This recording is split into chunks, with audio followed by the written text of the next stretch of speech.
Hey, everybody, this is Jim coming to you today, and I hope you're having a wonderful weekend. We're recording the call for Monday, and it's great to be with you, and I hope you're enjoying these calls. I've gotten a lot of positive feedback, and it's just an honor to be with you. I hope you're having a wonderful Labor Day, and that you're enjoying and relaxing wherever you are, and taking it easy. I know that that's not something we always do. We don't always take that opportunity to pause. And today we're going to talk about pausing to reflect. But I want to share just a moment. We're in week 4 now, and we've talked about the law of intentionality, being intentional in our growth process.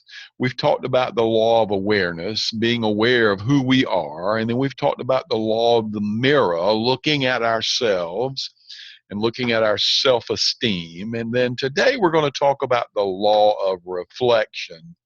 And I'll share more of that with you in just a moment. So let's move on forward here, and let me just share who I am. And I can see we need to get the slide to move, and there we go. You know who I am. I'm a certified John Maxwell team member. I do coaching and training and speaking. I'm a member of Toastmasters. I'm a member of Business Networking International, former esteemed minister. I served 34 years in the Air Force and the Air National Guard as a recruiter and career counselor. I worked with the state of South Carolina for 7 years as a human resources director. I'm a partner with my wife and daughter and in our Shackley business. And today we're continuing our study on John Maxwell's 15 Invaluable Laws of Growth and the Jumpstart Your Growth companion. And if you've not been doing your journal, I would highly suggest that you do that. I've talked to a couple of people who are journaling, and they're talking about the value that they're getting from that. I journal all the time. My journaling is done with a book that I keep.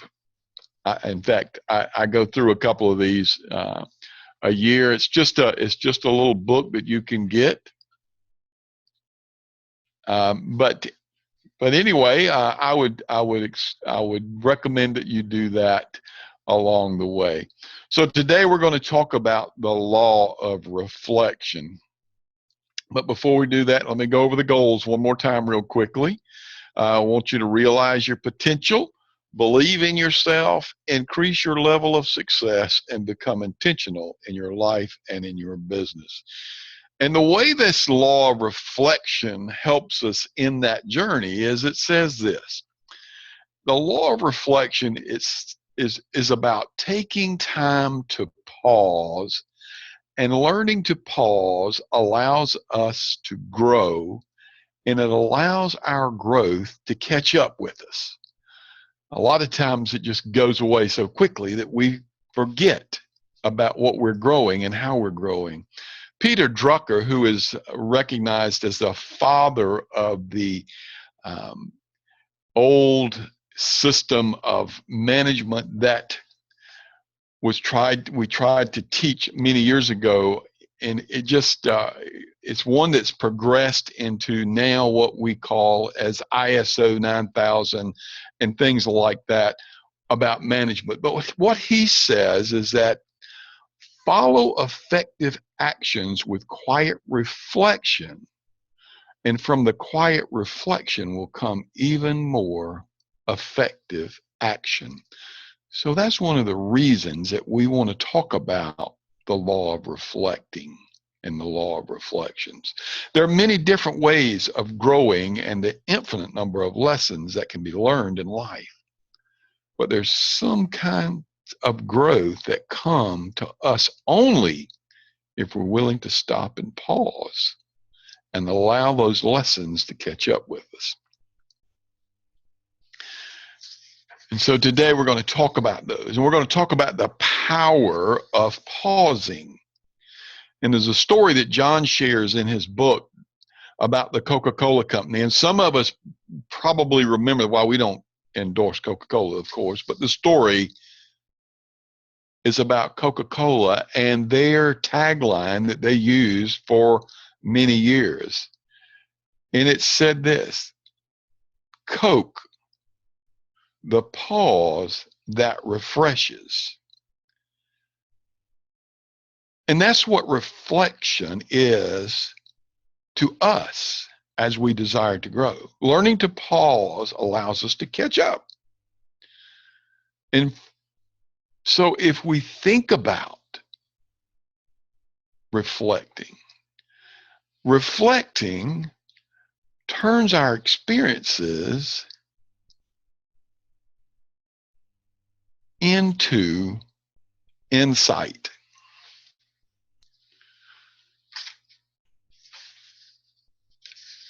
Julius Caesar is quoted as saying that experience is the teacher of all things. Well, John has a different perception about that.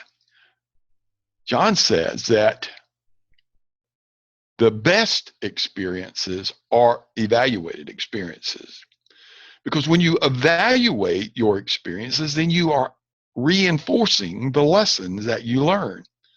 So it's important not just to learn from our experiences, but to reflect on them so that the learning is compounded.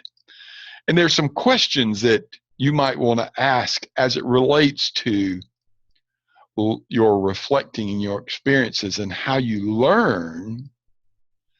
And they're simple questions. Ask yourself, what did I learn today? As you're reflecting, what did you learn today? As you're reflecting on your experience, how can I apply what I learned today? If we can't apply what we've learned, then the application of the learning is lost. So reflection helps us there. The next thing you want to ask is, how can I pass on what I've learned today? Because it's about sharing and teaching and giving to others as we grow and learn from our own experiences. So it's about evaluated experiences. The next thing that we want to talk about is we need a place and a time to pause. Did any of you see the movie War Room? The main character in the movie had a place that she called her prayer room.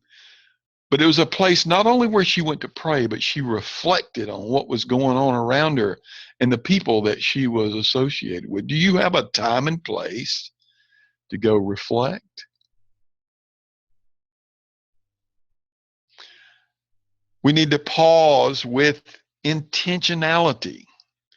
And when we're intentional, if we pause with intention, it expands and enriches our thinking.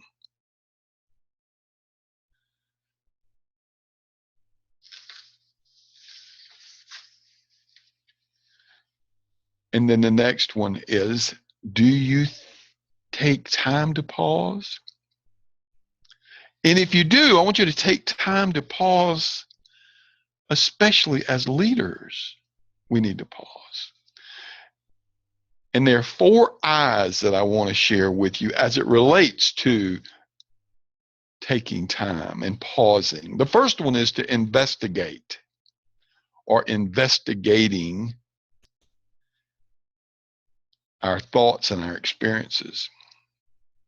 To find meaning in each one of those experiences so that we can better share those experiences, that we can use them for our growth process. And then the next one is we want to allow them to incubate. Incubation, it's like crock pot cooking. Incubation allows experiences and thoughts to grow to their own full potential. There's a individual that I heard speak the other day. Her name's Mel Robbins.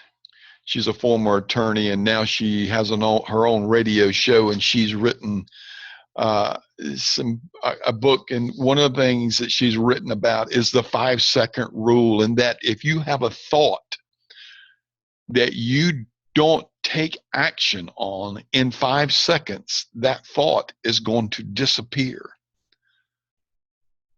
So you need to take time to grab that thought up. You write it down, take some action around what that thought is, so that that incubation process can take effect, so that you can gain the full potential of that thought or that experience. Reflection allows us to do that. The next I is illumination. Illumination is the process of placing value on your experiences and performance. Jim Rohn says this: our experiences either applaud us or prod us. They either make us do more, or they lift us up and make us feel good about the experience. The next I is illustration.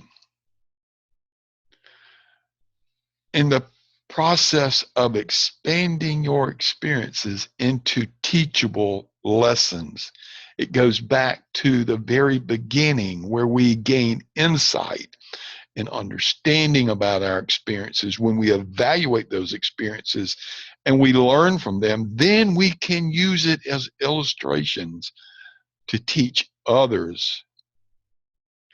There's a saying that we can't teach what we do not know. We can't give what we do not have. Reflecting on our experiences helps us grow, so that we know more about those experiences and how they've impacted us, so that we can be better teachers in those experiences along the way. Now, John talks about good questions are at the heart of reflection.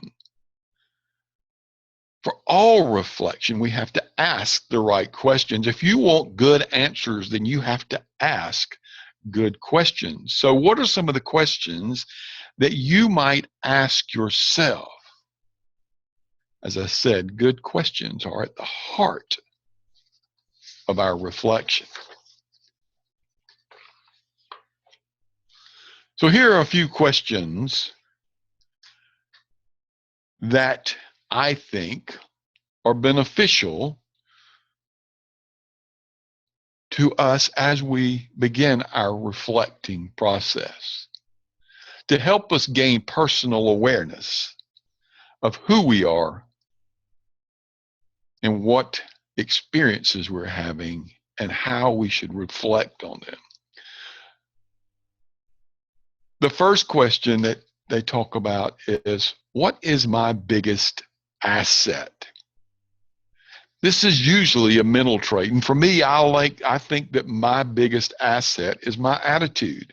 I try to always have a positive attitude. I try to always be optimistic. So it's a mental state that is what I think is my biggest asset. I've had to overcome lots of obstacles. One of the things I used to share with people all the time, I learned a lot of lessons as I moved through my career. And I tell people all the time that I learned lessons from some of the greatest leaders in our military forces. But I also learned lessons from some of those who were not so good.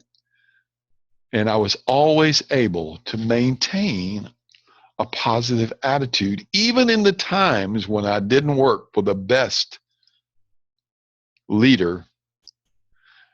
And you might not be in that situation. You might have a perfect leader, but I promise you that somewhere along the line, you're going to hit a bump in the road and you're going to have to say, okay, I got to choose. Am I going to have a positive attitude here, or am I going to have a less than positive attitude here?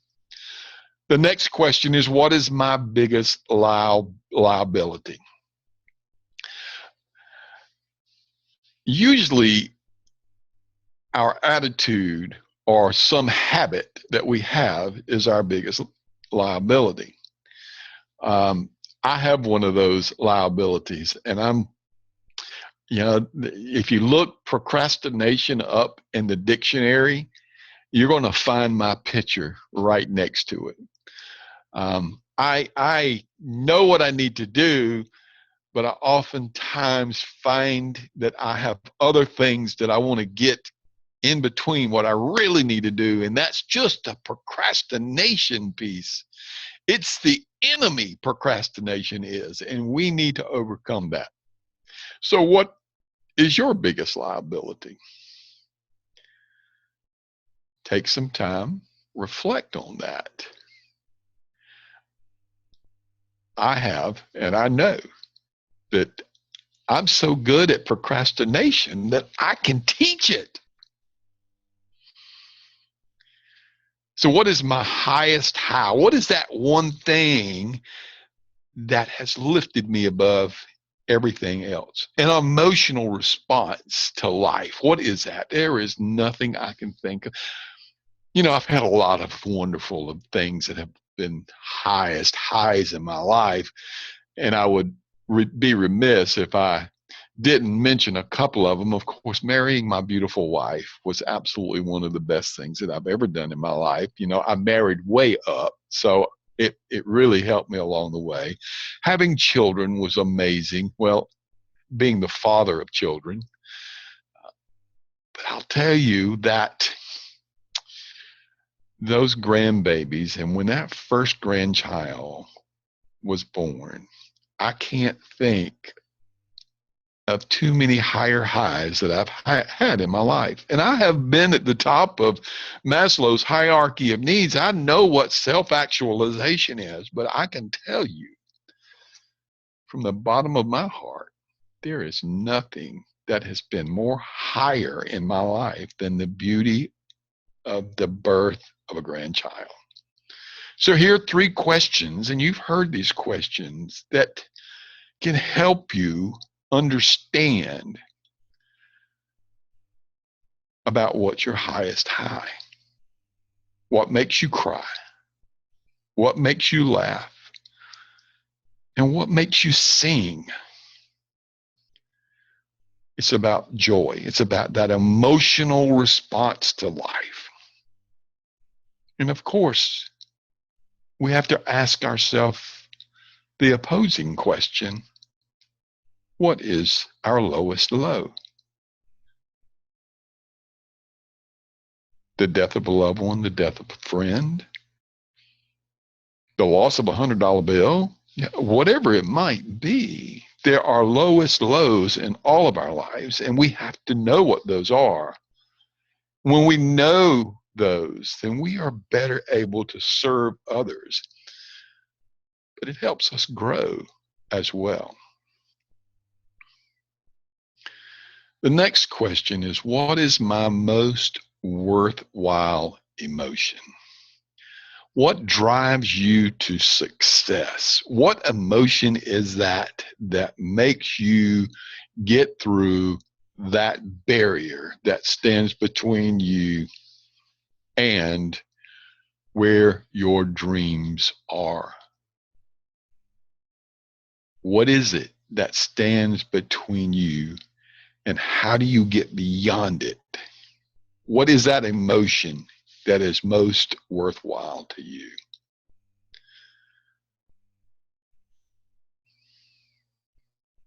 And the same question again, only reversed.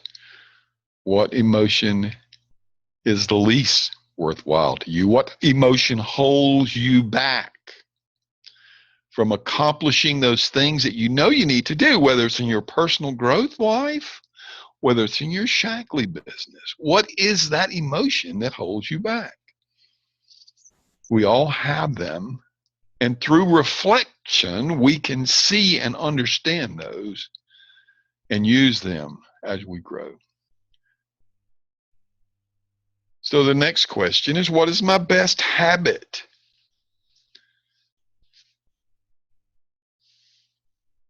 What are the things that you have on your daily agenda that are your habits that you do, your rituals that you do every day? What are the best ones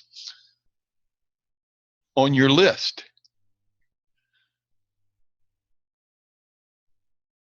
I would have to say that my number one habit that I am best at is lifting and complimenting people. I have a habit of telling people all the time that they look good, they are doing good, or whatever it might be. I have a habit of being a lifter. What's your best habit? What's your worst habit?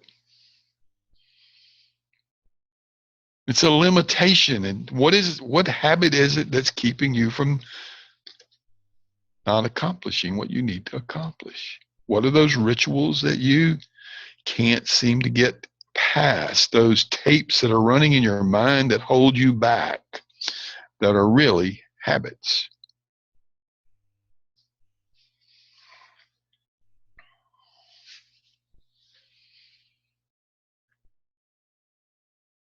What is most fulfilling to you?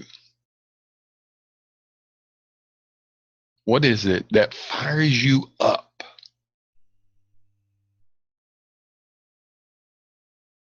That makes you say, I was meant for this? What is the most fulfilling? What is most fulfilling to you?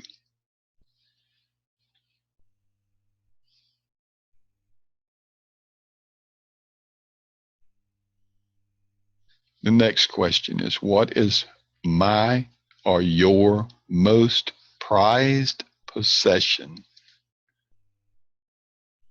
A personal trait, an achievement, an object on your desk, your wife, your husband, your grandkids, your children. What is your most prized possession?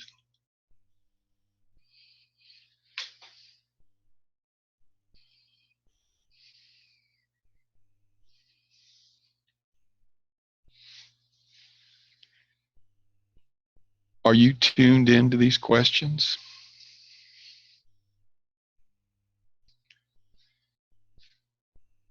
To experience growth in a specific area of your life, ask specific questions to that area of your life. Is it your shackling business you need to be asking questions? Your personal growth journey, you're asking questions? Your spiritual life, your family life? What are the questions that you need to ask? Remember, I said that the better the question, the better the answer you're going to get.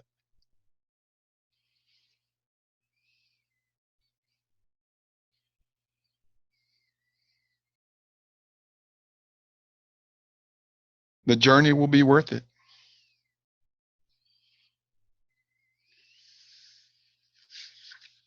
And it's always about the journey, not the destination.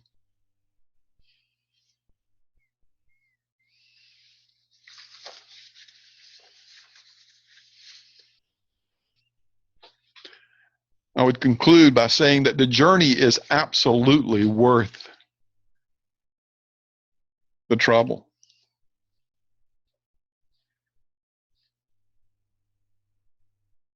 This kind of introspection is very rare.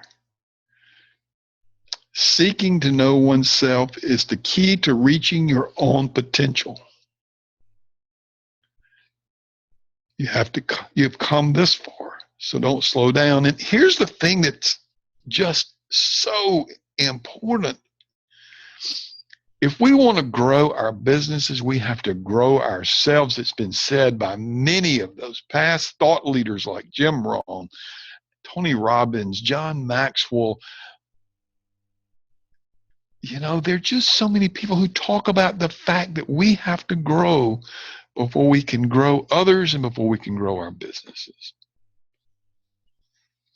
So here's some things that I think are important as we're overcoming our growing pains. some specific steps to amazing growing. This will be in your handout as well. Make it a top priority to find a place and time for personal reflection and question asking.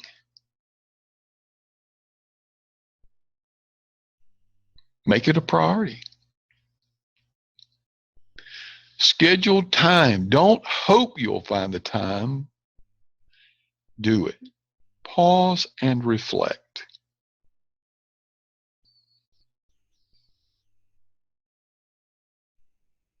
And again, ask yourself the questions that we just went over.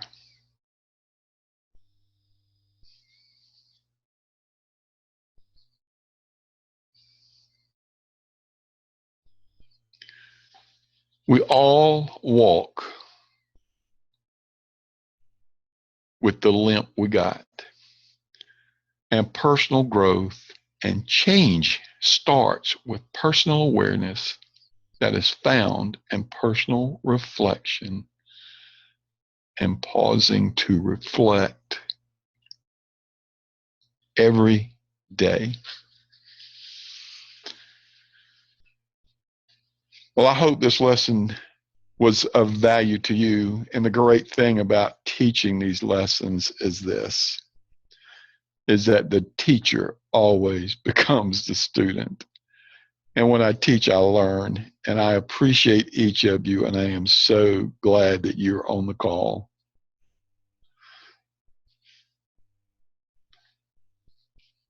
Next week, we will be doing 2 lessons.